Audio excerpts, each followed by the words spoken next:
Hello বন্ধুরা, আজকে আমি তোমাদের মাঝে গুরুত্বপূর্ণ বিভিন্ন বিদ্রোহ নিয়ে আলোচনা করতে চলেছি। এই কোয়েশ্চেনগুলো বারবার নানা ধরনের পরীক্ষায় এসেছে এবং খুবই গুরুত্বপূর্ণ এই কোয়েশ্চেনগুলো। তোমরা যারা পড়াশোনা করছো তারা এই ভিডিওটা প্রথম থেকে শেষ পর্যন্ত দেখো, বিভিন্ন বিদ্রোহ সম্পর্কে জানতে পারবে এবং আপকামিং পরীক্ষার জন্য খুবই গুরুত্বপূর্ণ। প্রথম আছে যে সন্ন্যাসী ও ফকির বিদ্রোহ কত সালে হয়েছিল, সেটা হলো 1760 থেকে 1800 সালের মধ্যে এই সন্ন্যাসী ফকির বিদ্রোহ হয়েছিল। স্থান ঢাকাতে শুরু হয়। নেতাগণ ছিলেন ভবানী পাঠক, দেবী চৌধুরী রানী ইত্যাদি। তারপরে চোয়ার বিদ্রোহ হয় 1768 থেকে 1799 সালের মধ্যে। স্থান জঙ্গলমহল। নেতাগণ ছিলেন জগন্নাথ সিং, রানী শিরোমণি, দুর্জন সিং প্রভৃতি। এরপর যে বিদ্রোহ আছে সেটা হলো রংপুর বিদ্রোহ। সময়কাল 1783। স্থান রংপুর। নেতাগণ নুরুল উদ্দিন। রংপুর একটি ভালো কোয়েশ্চেন, বা রংপুর বিদ্রোহ একটি ভালো কোয়েশ্চেন। এরপর আছে পাইক বিদ্রোহ। পাইক বিদ্রোহ হয় 1817 থেকে 1800 সালের মধ্যে। স্থান উড়িষ্যা। নেতাগণ ছিলেন বিদ্যাধর মহাপাত্র। এরপর আছে তোমার কোল বিদ্রোহ। সময়কাল 1820 থেকে 33। স্থান ছোটনাগপুর অঞ্চল। নেতৃত্ব দিয়েছিলেন জোয়া ভগত, সুইমুন্ডা, বুদ্ধ ভগত এবং কিন্দরায় মানিক। এরপর তোমার আছে যে বিদ্রোহ, সেই বিদ্রোহর নাম হলো পারলাকিমেরি বিদ্রোহ। সময়কাল 1829 থেকে 35 সালের মধ্যে হয়েছিল। স্থান উড়িষ্যা। নেতা ছিলেন জগন্নাথ গজপতি নারায়ণ রাও, এই বিদ্রোহের অন্যতম নেতা। এরপর আছে ওহাবী আন্দোলন। সময়কাল 1830। স্থান পূর্ববঙ্গ সহ ভারতের সর্বত্র। নেতাগণ ছিলেন তিতুমির, সৈয়দ আহমেদ। এরপর যে বিদ্রোহ বলবো সেটা একটি বিখ্যাত বিদ্রোহ, যেটা সাঁওতাল বিদ্রোহ, পরীক্ষায় বারবার আসছে। সময়কাল 1855। স্থান রাজমহল থেকে মুর্শিদাবাদ। নেতাগণ ছিলেন সিধু, কানু, ভৈরব, বীর সিং মা কিং। এই বিদ্রোহ কিন্তু সব পরীক্ষায় তুমি কম বেশি পাবে। এরপর আছে সিপাহী বিদ্রোহ। স্থান 1857 সালে। স্থান বহরমপুর, ব্যারাকপুর, মিরাট। নেতাগণ ছিলেন মঙ্গল পাণ্ডে, নানা সাহেব, তাতিয়া টোপি, রানী রাসমণি। আন্দোলন নীল বিদ্রোহ 1859 থেকে 60।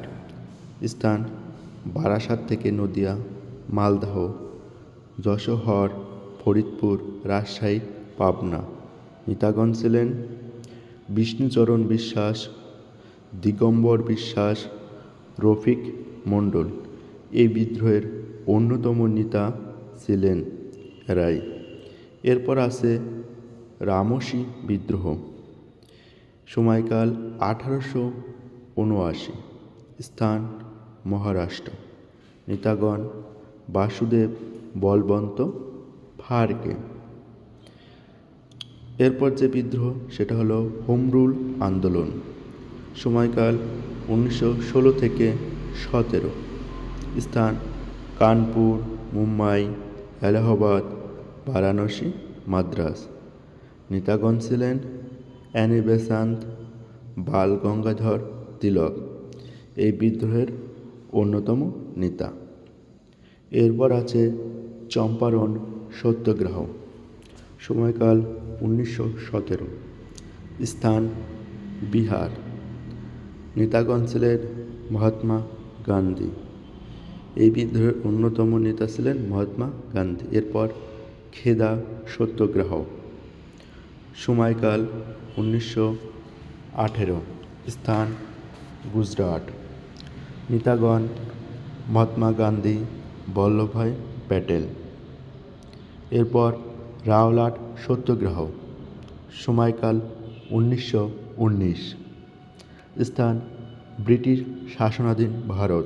নেতাগণ মহাত্মা গান্ধী, সত্যপাল, সফিউদ্দিন কিসলু এই বিদ্রোহের অন্যতম নেতা ছিলেন। এরপর আছে অবধ কৃষক সভা, সময়কাল 1920। স্থান উত্তরপ্রদেশ। নেতাগণ বাবা রামচন্দ্র, জওহরলাল নেহেরু। এরপর আছে খিলাফত আন্দোলন, সময়কাল 1919 থেকে 22। স্থান ভারত। নেতাগণ মহাত্মা গান্ধী, লিয়াকত আলী এই বিদ্রোহের অন্যতম নেতা ছিলেন। এরপর আছে অসহযোগ আন্দোলন, সময়কাল 1920 থেকে 22। নেতাগণ মহাত্মা গান্ধী এই আন্দোলনের অন্যতম নেতা ছিলেন। এরপর মুপলা বিদ্রোহ, 1921 সালে এই মুপলা বিদ্রোহ হয়। স্থান কেরালা। নেতাগণ ছিলেন সৈয়দ আলী, সৈয়দ ফাজল এই বিদ্রোহের অন্যতম নেতা। এরপর বারাদলি সত্যাগ্রহ, সময়কাল 1928। স্থান গুজরাট। নেতাগণ ছিলেন সর্দার বল্লভভাই প্যাটেল। এরপর যে কোয়েশ্চেন সেটা হলো আইন অমান্য আন্দোলন, সময়কাল 1930। নেতাগণ মহাত্মা গান্ধী। এই আইন অমান্য আন্দোলনের অন্যতম নেতা ছিলেন মহাত্মা গান্ধী। এরপর ভারত ছাড়ো আন্দোলন, 1942। নেতাগণ মহাত্মা গান্ধী। এটা স্বাধীনতা আন্দোলনের খুবই একটা গুরুত্বপূর্ণ পর্যায় ছিল ভারত ছাড়ো আন্দোলন, তা তোমরা সকলেই জানো। এরপর আছে তেভাগা আন্দোলন, 1946। স্থান বাংলা। নেতাগণ ছিলেন অজিত বসু, বিষ্ণু চট্টোপাধ্যায়, ইলা মিত্র। এই আন্দোলনের অন্যতম নেতা এরাই ছিলেন। এরপর যে আন্দোলন সেটা হচ্ছে তেলেঙ্গানা আন্দোলন, 1946 থেকে 51। স্থান অন্ধ্রপ্রদেশ। নেতাগণ পি সুন্দররাইয়া ছিলেন।